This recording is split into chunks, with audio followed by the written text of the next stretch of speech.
possibilities. Very clever there, Geoff. Very clever. Thank you. Cayman Rucker is the one that came up with it. Cayman Rucker coined the phrase Bo Atkinson. Okay. Right after the game.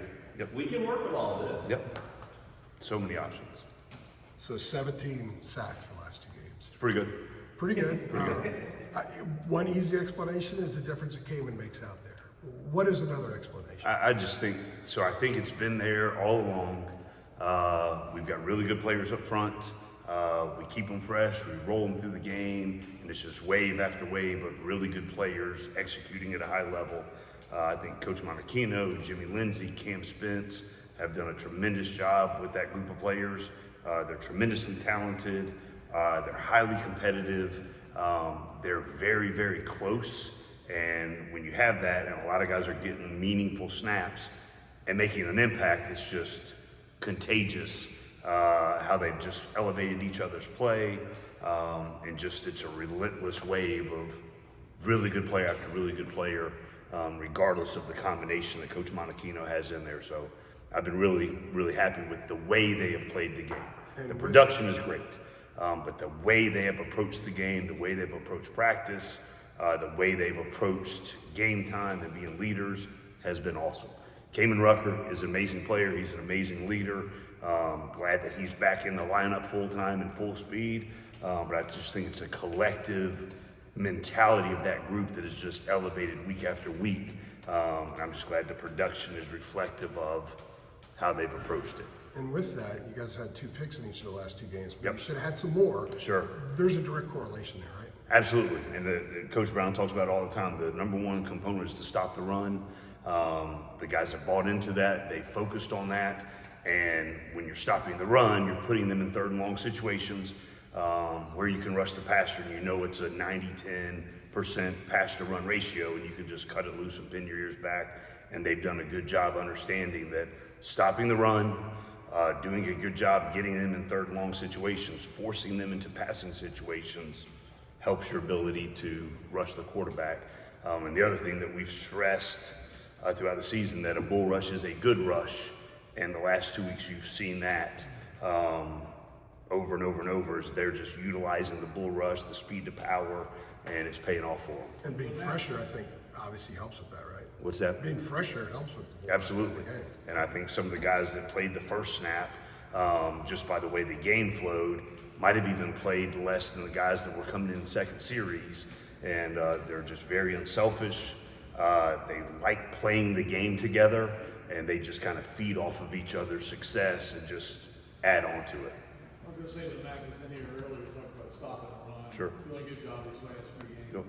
We kind of got back into the season about, hey, I guess he went to you as much as anybody. We got Right. to stop the run. Absolutely. He banged the podium today just thinking about, got to stop the run. Yeah. You probably heard that a few times. I love it, and I completely agree with it. And you know, there's certain things that just, you know, honing in on what they do, what we need to do to stop the run, and making sure that is a focus. And it's got to be a collective from everybody on the back end, especially too, because the more you load the box, the more stress you put on the back end, and just everybody's got to be good with that and moving the stress around, creating pressure, loading the box, all those kind of things to stop the run. You mentioned the tackling being better than last. Absolutely, and I think that's a credit to the guys and the way they practice. Our show team does a tremendous job, and we go out there and we bang, and we hit respectfully, but it is a physical practice, and the show team does a tremendous job understanding that they play a huge role in us having physical practices, and that turning into performances on Saturdays is really good. Yeah. Go ahead. Go ahead, Mike. Okay. Mac described Wake Forest's offense as unique. Sure. Around college football. What about them is unique, and what sort of challenges do they present? Well, I think the biggest thing is that the slow mesh play that they run very, very well is very unique to college football, and they just run it over and over and over. And there's different window dressings, there's different things that they do off of it, but just the slow mesh play where the offensive linemen are just having a stalemate at the line of scrimmage. The quarterback's reading it, looking for his RPO or his downfield shot. And then if he sees it that he can give it, he gives it. If not, he's throwing the RPO off of it. So We got to have great eye discipline, great physicality up front, and just understanding what we're getting based on the coverages or the pressures and how that affects the RPO game as well. So it's very unique, and they run it very well. Did you ever coach against them when you were at? I have not. Nope. So this is my first time, and seeing it, and Coach Mack actually demonstrated, not in the show team, but some of the drills that we did to replicate it. He played the running back part of it. Him and Parks Cochran. Parks was the quarterback.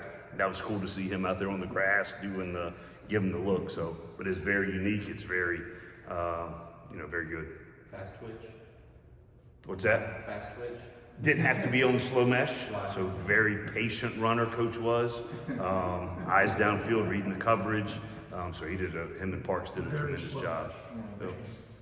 Jeff, what I was going to ask you was, I hear you when you say the group elevating during practice in terms of like the front four, Sure. the guys that are getting after the quarterback.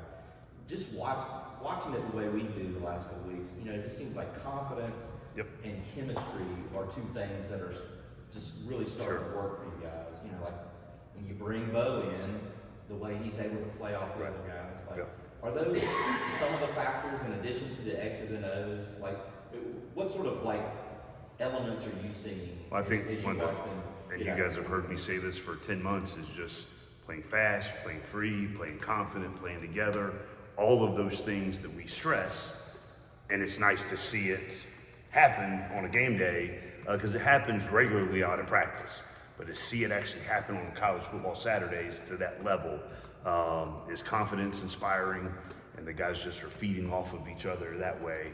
And the cool thing too is Bo and Dez play the same position, so when one of them's in there, the other one's not, and they pull for each other, they push each other in practice, and then when we get into third downs, a lot of times they're on the field together, they play next to each other, they're doing cool games and stunts and all kinds of things I won't bore y'all with, but that relationship is very, very good. And I would say that Travis Shaw, Javari Ritzy, Scoob, and Josh Harris came in, and Jacoby Cowan.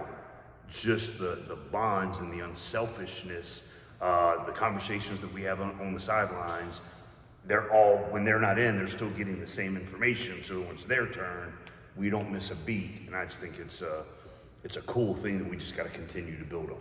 Through 9 games and 2 bye weeks, I mean, we're deep in the season now. Do you feel like you have a better sense of what buttons to push in certain situations? Yep. 100%. Play calling? Yeah, 100%. And that's, learning the guys, what their strengths are, what things that, we need to move some things around to help certain guys. We're well versed in all of those things right now, from the front end to the back end, the second level. It's pretty good the way we've evolved what we do schematically to fit the guys that we have, and they're really good players. To go over that a little bit, I was just going to ask you, so I know that first bye week you were talking about, getting back to day one install Yep. and things like that. With this second one, was there any, sort of, or I guess to what extent did you have tweaks, have alterations and things like that, or was it more so just keep doing what you're doing? And So a little bit of both. Each week presents new challenges schematically. Obviously, Wake's Forest offense, formationally, and what they do schematically with the slow mesh and some other cool things they do. You've got to adjust, but we don't ever want to deviate and put brand new things, especially things that are playing well. But there are tweaks that you have to do each and every week, or certain things you focus in more on than you would maybe a different week. So we just got to, play those games while keeping it very simple so they can just cut it loose and play fast. What do you attribute the missed tackles were a problem in that losing streak? Last 2 weeks, Sure. virtually eliminated. What do you attribute that to? I mean, we practice it, every single week, and the focus versus the show team every single week. Maybe it is the confidence, the playing free, trusting that because there are certain things that even go back to the Virginia game, there's certain pressures that you have a certain responsibility. There's a 3-layered responsibility that has to be executed perfectly by all 3 guys and unselfishly, that maybe in that stretch that we were on, a guy would not do his part of the 3rd execution of the pressure or whatever it was. Well, you saw in the Virginia game and even versus Florida State, all three of those phases got attacked 3 different times in 3 different ways. And all three, and I showed this 2 Tuesdays ago, anyway, that each one, they did it, they're the one that made the play. The next time they do it, they took their job. The next one, he was the part that made the play, but they all 3 have to execute it for one of them, the 3, to make the play. And they're all just, okay, I trust the guys that are the next level of it to execute. I'll execute mine. Sometimes I'll make the play. The next time I'll do my job, they'll pull it, he'll make the play. And that's been really cool to see, and the confidence is built off of that as well.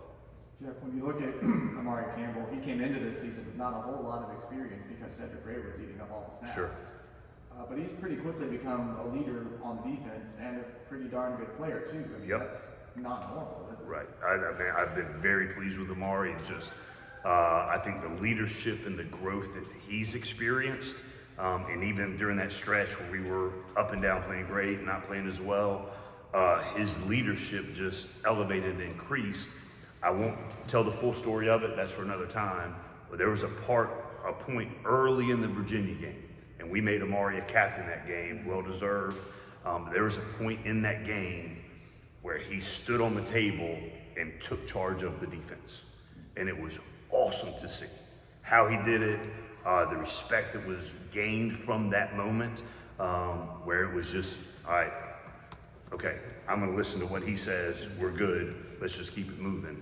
And just that his voice, his presence was solidified in that moment. And I think you can just see the confidence, the belief, the trust from the entire front 4 from that moment. It was a really cool moment, and I'll leave it there. Would you say back, I don't mean to go back, but would you say getting a guy just to do his job is maybe the hardest part of your job? Yes, and it's been a process to get that, but I've been very pleased with the way the guys have handled the ebbs and flows of the season, the highs, the lows, and just sticking with it. And then we reinforce as much as we possibly can the good. Here's the result. Here's when we don't do. Here's the result. And I've just been so proud of the guys and their buy-in, their acceptance of coaching, and their acceptance of doing their part of the scheme so that everybody has success. And then 2, they'll have success when the play, comes their way. Because in college football, the play doesn't care who makes it. You've got to execute your job, and the plays that are there for you to make, you're going to make, because the play doesn't care. So, What did you tell Amari after the hopping on the table, like maybe in private, about what he did? I don't know that I've ever addressed it. It was one of those things that didn't need to be addressed. Amari's a real dude, and just his leadership, his presence, his care factor, all of those things are at such a high level, and the guys feed off of that. He's got and I'm sure I've told this before, but it's just, Amari's got a presence about him, even when he just walks in a room, that, okay, Amari's here. I've coached a lot of guys that have that, a lot of great players that have that, and Amari Campbell's one of them that has that presence about him, the confidence about him. It's not arrogant, it's just, hey, okay, 17's ready to go, let's go. Oh, 17 said this, that's what we're doing. And that's a really cool thing, especially at the position that he plays. It's a 19-year-old kid, too, because I think he just How about turned that? 19 in there. He was 18 when y'all went to Minnesota, wasn't he? Or was that his I birthday? thought that was his birthday. Yeah, that was turned 19 that day, yeah. Young dude. Young dude. You kind of need that presence to be sort of a dollar linebacker, or like he is, right? I mean, don't you- He's a dog, that's what you said, I love it. So is the stepping on the table? he needs that dog. basically. Got to. Yep, August 29th was his birthday. There's me texting him. Yep. Yeah, we wouldn't lie to you. How about that? Is the stepping on the tail a metaphor, or What? can you tell us more about stepping on the table? Is that just a description, or can you go? You said you didn't want to go into all of it now, but Right. since it's out, can Just get into it, Jeff. Just tell the story. when you say stepping on the table, Is it an actual table or? No, he just, when I say to do this, this is what we are going to do. It was that kind of moment. And it was powerful, it was impactful, it was done respectfully, but confidently, and it was received that way as well, which is pretty cool. And it was in the heat of the moment, and I think it was early in the Virginia game, and it was just something that should have happened even sooner than it did, but it happened, so move on and play really good football, and everybody co-signed him, and it's really good. Did it maybe not happen sooner because he's got a much older guy next to him, or? I don't know that. I don't know, and it's just part of the process. There's a lot of older guys on the defense that have played a lot of ball. Like Power Eccles has played, 2,800 snaps, and Cayman Ruckers played 2,600 snaps in the Carolina Blue, and there's other guys that are older in the Scoob, and Des Evans that are older, established guys, Ritzy, and, Huzzy. There's a bunch of older guys, and for a young guy to step out, it takes time, it takes a process, and it was just that time, it was the right time, and it was good for everybody involved. Does he wear the dot? He does. Omar Kimball wears the dot. Yep. How does it change these days? Mac mentions the 15-second cutoff, and you see a lot of offenses all of a sudden look to the sideline and try to change it. Right. You got to be really in tune to what you're doing. Absolutely. He's done phenomenal with it. We still have to use the signals until they put 11 green dots out there. You're still going to have to signal and use the boards that we use and use wristbands. I mean, it's just it's a whole process that we still have to go through. But Amari can get the front lined up and go play. Has he worn it all year or just?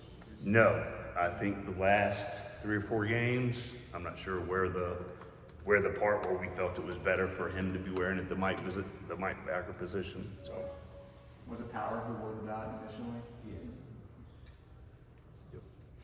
All right, we good? appreciate it, guys. Thanks, Jeff. Thank you.